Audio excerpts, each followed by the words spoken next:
Salut à tous, bienvenue dans ce nouveau numéro d'Outlab, votre podcast auto hebdo. Ça y est, les petits numéros de fin d'année sont là, puisque la Formule 1 a également connu son dénouement du côté d'Abu Dhabi ce dimanche, avec le titre mondial remporté par McLaren chez les constructeurs. Premier titre mondial pour la marque britannique depuis 1998. Pour vous dire qu'on n'était pas nombreux à être nés autour de cette table, mon regard se tourne vers Dorian Grangier.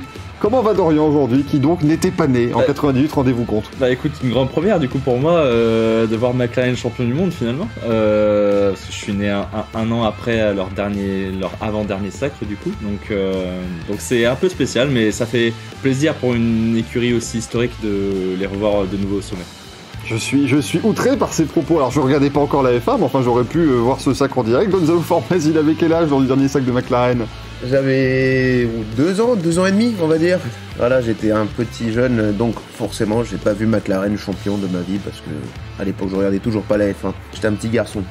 On va demander, s'il vous plaît, à des gens qui nous écoutent, hein, mettez-nous un commentaire, un message. Dites-nous que vous avez vécu ce dernier sacre de McLaren avant ce week-end. Ouais, toi, Michael, à l'époque. Oh bah j'avais quand même déjà 6 ans, hein, ma bonne dame. C'était non, j'aurais pu voir. Bon, ça n'a pas été le cas. J'ai commencé la F1 2 ans après. Donc, voilà. J'ai vu Ferrari tout gagner, donc c'était pas tout à fait la même chose. Après, on a quand même vu McLaren champion avec Lewis Hamilton, donc ça rattrape oui. quand même un tout oui, peu. Oui. Et... Ce qui me choque, c'est que beaucoup des personnes qui nous écoutent n'ont peut-être même pas vu le titre de Hamilton en 2008. Peut-être. Et là, c'est horrible. Et n'oublions pas non plus que McLaren aurait dû être champion en 2007, mais ils se sont fait disqualifier. Donc, oui. L'un dans l'autre, bon. Après, y a-t-il eu des raisons? Bon, ça, voilà. On vous fera peut-être un épisode Spygate pendant l'hiver, voilà. Mais techniquement, on a quand même vu McLaren au sommet dans notre vie. Heureusement, oui. Mais on les a vus aussi toucher le fond ces dernières années, et ça fait plaisir de les revoir retrouver ainsi les sommets. C'est donc ce dont on va parler aujourd'hui, et on va même y aller, on va mettre les pieds dans le plat après ce dernier Grand Prix qui a été remporté par Lando Norris. Est-ce que ce trio Norris, Piastri, McLaren ne devient pas de facto les favoris pour la saison 2025? Parce que c'est dans moins de 100 jours, hein. Faut déjà s'y mettre à la saison 2025, on en est déjà tout proche. Donc c'est parti, on va évoquer McLaren aujourd'hui. Car effectivement, Max Verstappen est devenu champion du monde des pilotes. C'était déjà à Las Vegas qu'il avait réussi à obtenir ce titre mondial. Mais donc, le titre des constructeurs s'est joué jusque dans les derniers tours avec ce titre remporté donc par McLaren face à Ferrari. Et donc, avec cette fin de saison dont nous ont gratifié les McLaren, est-ce qu'on ne serait pas sur une saison 2025 qui pourrait certainement continuer de la même façon, hein, puisqu'on sait que ce sont des évolutions de ces voitures 2024, puisque le nouveau règlement arrive en 2026. Gonzalo, est-ce qu'on ne peut pas déjà dire que ces McLaren de Lando Norris et Oscar Piastri se posent en favorite pour la saison 2025? Moi, j'ai tendance à dire oui, dans le sens où je pense que c'est l'équipe qui a été la plus forte à partir de Miami, quand la voiture a connu un bond en avant invraisemblable. La concurrence reste là. Verstappen a réussi à gratter quelques victoires finalement, alors qu'on ne le voyait pas, et que Ferrari est quand même très proche.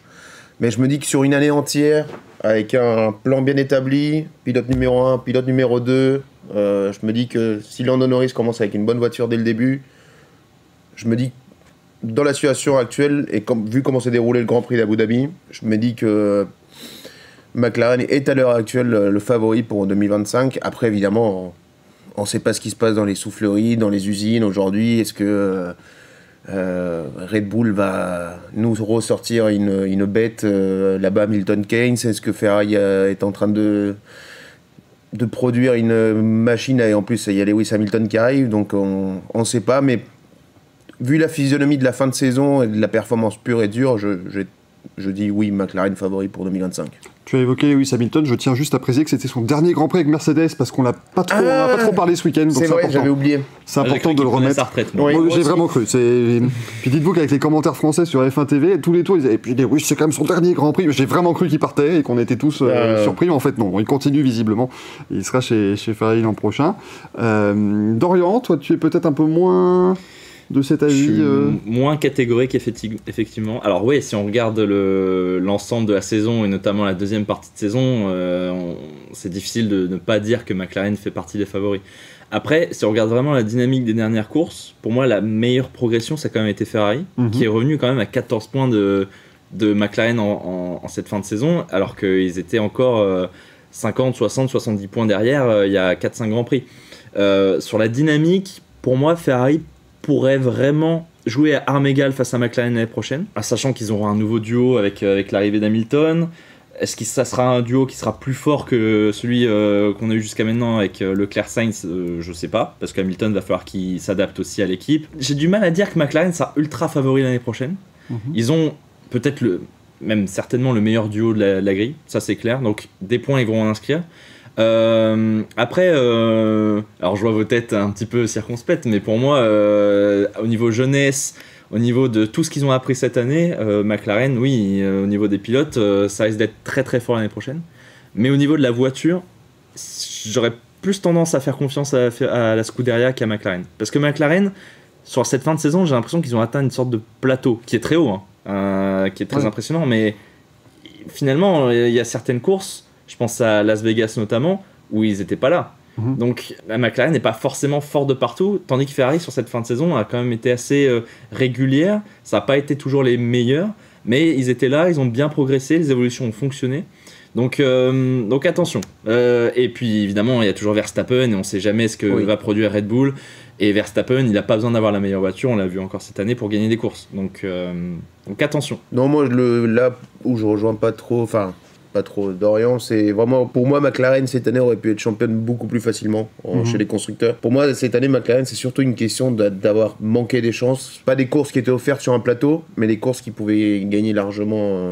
Mais c'est principalement dû au fait de l'équipe. Oui, c'est ça, justement. Et c'est pour ça que je me dis qu'en mettant là, en fait, j'ai l'impression qu'ils se sont retrouvés avec cette position de favori même dès cette saison, d'un coup, comme s'ils n'étaient pas prêts. Et logiquement, ils n'étaient pas prêts parce que je pense qu'avec les évolutions qu'ils ont ramenées à Miami, ils s'attendaient pas à ce que Red Bull de l'autre côté dégringole. Je me dis qu'avec 3 mois de trêve, en travaillant, en remettant les choses à plat, en faisant un bilan, je me dis que tout est bien hiérarchisé avant le premier Grand Prix de la saison. Norris numéro 1, Piastri numéro 2. Aujourd'hui, c'est clair et net. Je pense qu'il faut pas une confirmation de McLaren. Norris part pour être numéro 1. Et McLaren se dit, c'est peut-être notre dernière chance parce que ça se trouve en 2026, on va se tromper sur la direction qu'on prendra avec la nouvelle réglementation. Donc on se dit, c'est la dernière chance qu'on aura de là pour le coup. L'année prochaine, l'objectif de McLaren, ça sera le doublé. Enfin, Ah oui, ils sont obligés.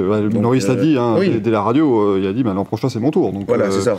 Donc je me dis qu'en établissant toute la feuille de route claire, précise, qui sera numéro 1, comment va fonctionner le dimanche, si Piastri est en tête et que Verstappen n'est pas loin et que Norris peut jouer la victoire. Donc c'est pour ça que je me dis qu'en préparant bien l'année, McLaren part favorite selon moi. Moi c'est ce qui m'inquiète, on a eu le même petit rictus avec Dorian, c'est est-ce qu'ils vont aller jusqu'à dire directement à Piastri qui sera numéro 2? Ça j'en doute un petit peu. L'avantage qu'ils peuvent avoir, c'est comme les saisons font 24 Grands Prix, ils peuvent se permettre de se donner 6-7 courses, on sera toujours pas au tiers. Pas vraiment, parce qu'on l'a vu cette année, il a suffi de 2-3 courses où c'était un petit peu étrange, où c'était pas clairement établi, et McLaren a perdu de gros points là-dessus, donc ils peuvent se permettre, en début de saison, on va voir la dynamique, est-ce que, qui sera devant l'autre, est-ce que Piastri va prendre le dessus, est-ce que Norris aura toujours un petit avantage? Je pense qu'on partira plutôt là-dessus quand on voit la fin de saison de Norris, il a je pense encore un petit dixième de... Je pense qu'il est encore meilleur. Piastri depuis Bakou a été pas très mauvais, mais il a beaucoup souffert. Ouais, et puis Norris maintenant, ça y est, je pense que mentalement, maintenant qu'il a connaissance d'avoir joué le titre, d'avoir cette expérience-là, il a quand même gagné 4 Grands Prix cette saison, c'était ses 4 premières victoires, pas l'oublier. Je pense que maintenant, mentalement, il est prêt à vraiment lutter le titre du début, donc du premier Grand Prix jusqu'à la fin. Mais c'est vrai que si les deux jouent un peu à égalité, qui se cannibalisent un peu les points l'un et l'autre, McLaren peut se retrouver dans une situation où il va falloir faire un choix. Et j'ai bien peur que pour Piastri, on lui dise Norris il est là depuis 2019, c'est celui qui a porté l'équipe jusqu'au titre constructeur, on va forcément le favoriser. Et quand t'as un Piastri qui a le potentiel pour devenir champion du monde, je pense que mentalement ça pourrait lui faire mal. C'est ça. Il y a le petit geste aussi anodin, certes c'est 15 sprints, mais la victoire que lui laisse Norris à Piastri sans que l'équipe lui demandait, alors que l'équipe lui a même dit il le fait pas parce que Russell est pas loin. C'est un coup stratégique de Norris, je pense, en réfléchissant en 2025, en disant oublie pas ce que j'ai fait l'année dernière, alors que vous m'avez demandé de pas le faire.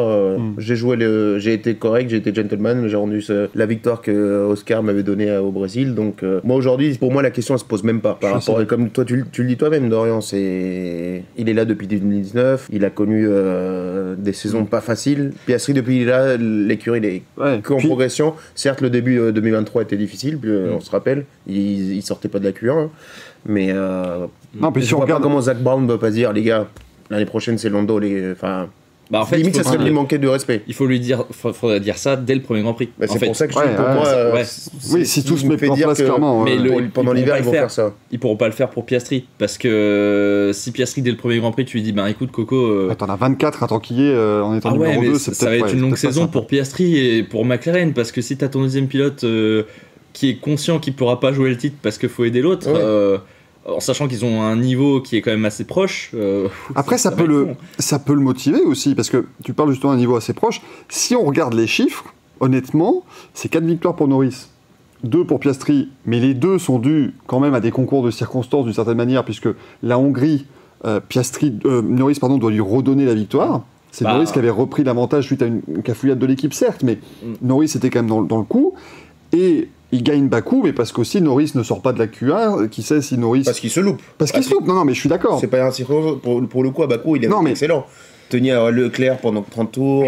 Je suis d'accord, mais c'est-à-dire que pour moi, il gagne les 2 grands prix où Norris ou doit rendre ou n'est pas là, tu vois. Mais si Norris n'avait pas fait ses erreurs, après, encore une fois, il fait des erreurs. C'est pas la faute de Piastri, c'est pas ce que je diminue. Mais surtout, il y a quand même 8 pole positions aussi pour Norris, aucune pour Piastri. Ouais.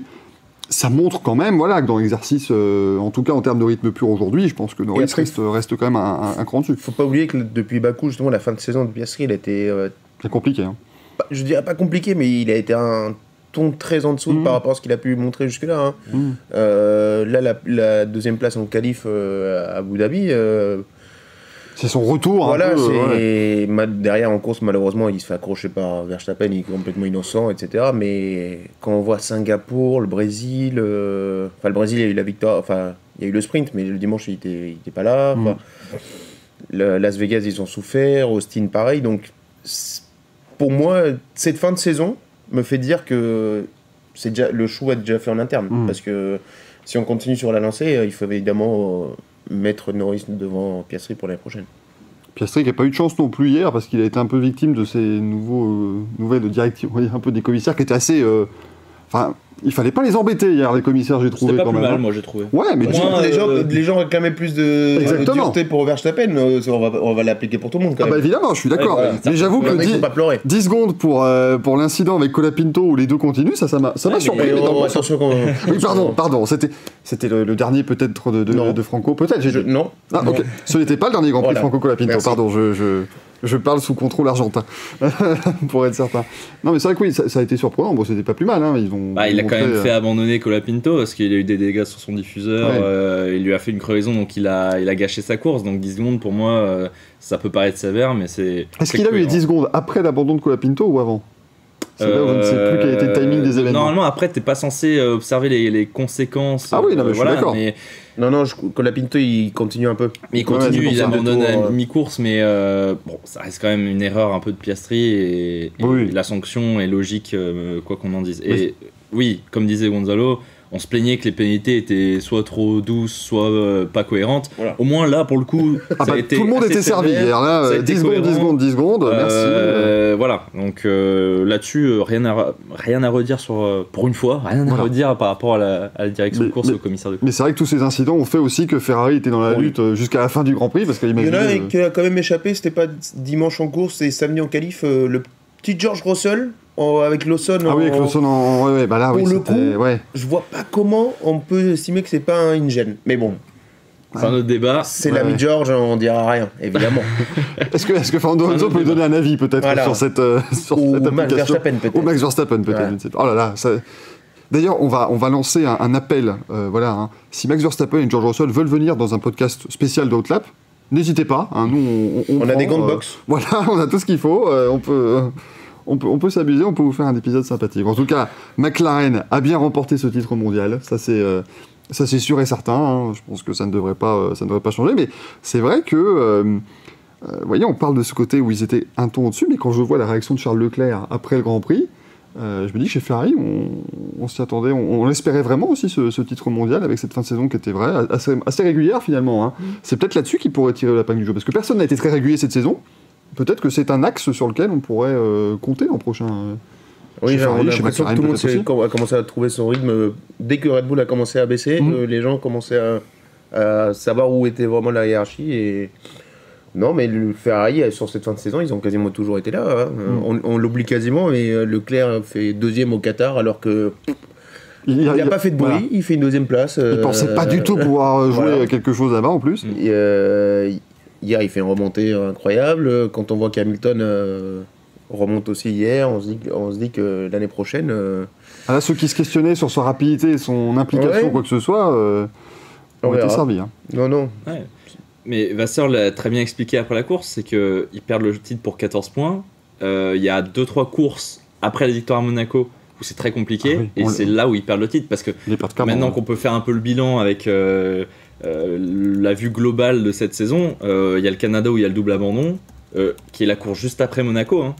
Et je pense que c'est là où, et à l'époque on ne le savait pas, hein, mais c'est là où Ferrari perd le titre. Et il le dit très bien, Frédéric Vasseur, c'est que l'année prochaine, s'ils évitent ce genre de trou d'air dans la saison, il n'y a pas de raison qu'ils ne soient pas champions du monde derrière, s'ils ont une bonne voiture. Donc voilà, là où McLaren a vraiment été performant sur toutes les courses à partir de Miami, Ferrari a eu un creux, et ensuite ils sont revenus. Ouais. Et ensuite ils sont revenus, sur la fin de saison plus forts que McLaren. Donc voilà, c'est pour ça que moi, je reviens sur ce qu'on disait tout à l'heure, je ne place pas McLaren comme grand favori. Pour moi, la dynamique est meilleure actuellement chez Ferrari, mais encore une fois, l'année prochaine, nouvelle saison. Frédéric Vasseur a dit que la voiture serait même plus qu'une évolution, ça serait encore une nouvelle voiture l'année prochaine. C'est un risque. Attention, oui, c'est un risque. Mais c'est ce qu'ils ont fait cette année et ça a payé, donc autant retenter la chance. Et puis, l'arrivée d'Hamilton, on ne peut pas la nier, et ça va changer beaucoup de choses aussi, je pense, au niveau du développement de la voiture l'année prochaine. Donc ça va être... en tout cas... Le seul truc qu'on peut dire, c'est que je pense qu'on a tous les trois hâte d'être l'année prochaine, puisque ça va être si ça reste sur les mêmes masses que cette année, ça va être incroyable. C'est ça qui est fou, c'est qu'on vient d'avoir 24 Grands Prix, et on se dit, ce serait sympa si la saison 2025 commençait tout de suite, quasiment. Pas tout de suite, parce que... tout de suite quand même, Michael. Ça serait bien d'avoir une pause. Et si je vous dis qu'exceptionnellement, on bosse pas le premier Grand Prix, et qu'il y a eu dans une semaine. Calme. Ah non, mais moi j'ai vraiment envie, avec tous ces changements, avec tout ça, on était quand même sur une année 2024 où on s'attendait à ce qu'elle soit... il fallait juste la passer, et puis vivement 2025. Finalement, on s'est éclaté quand même cette année. On en fera le bilan plus complètement la semaine prochaine, hein, ne vous en faites pas. Je termine par une stat que Lando Norris espère voir se réaliser de nouveau, mais ça fait depuis 2019, même 2018, que le vainqueur du Grand Prix d'Abu Dhabi est champion du monde l'année d'après. Oui. Il faut remonter à Valtteri Bottas pour que ce ne soit pas le cas. Je crois qu'il y a quelque chose comme à chaque fois que McLaren gagne le dernier Grand Prix, la saison suivante, c'est une cata. Oui, c'est vrai qu'en 2012, ils ont terminé au firmament de la F1, et en 2013, ils ont pas mis un pied devant l'autre. Donc, on va espérer pour eux que ce ne soit pas le cas. De quel côté on sera l'année prochaine? Ceux qui vous arrangent le mieux. Voilà, c'est l'an prochain. Fan de McLaren, de Ferrari ou de Verstappen. Oui, vous nous dites de toute façon dans les commentaires, tout ça, n'hésitez pas. Si seulement Colapinto avait gagné cette course. Ah là. Je pense que là, ça aurait été une intersaison incroyable pour Gonzalo Forbes et toute l'Argentine. Bon, qui sait, il n'a peut-être pas encore dit son dernier mot pour un baquet. Même si je parle sous le contrôle de la personne qui est à ma droite, il n'a pas dit son dernier mot de manière certaine. On donne rendez-vous dans 20 ans pour le prochain pilote argentin. Ah là là, on espère pour eux qu'ils attendront moins longtemps. On se donne rendez-vous en tout cas lundi prochain pour un nouvel épisode, ça c'est plutôt certain. Merci Dorian, merci Gonzalo d'avoir été là. Merci à toi Michael. Merci à toi, Michael. Merci à vous. Merci à vous de nous suivre depuis ces quelques mois désormais qu'on vous propose ce podcast. On va continuer évidemment un petit peu pendant l'intersaison.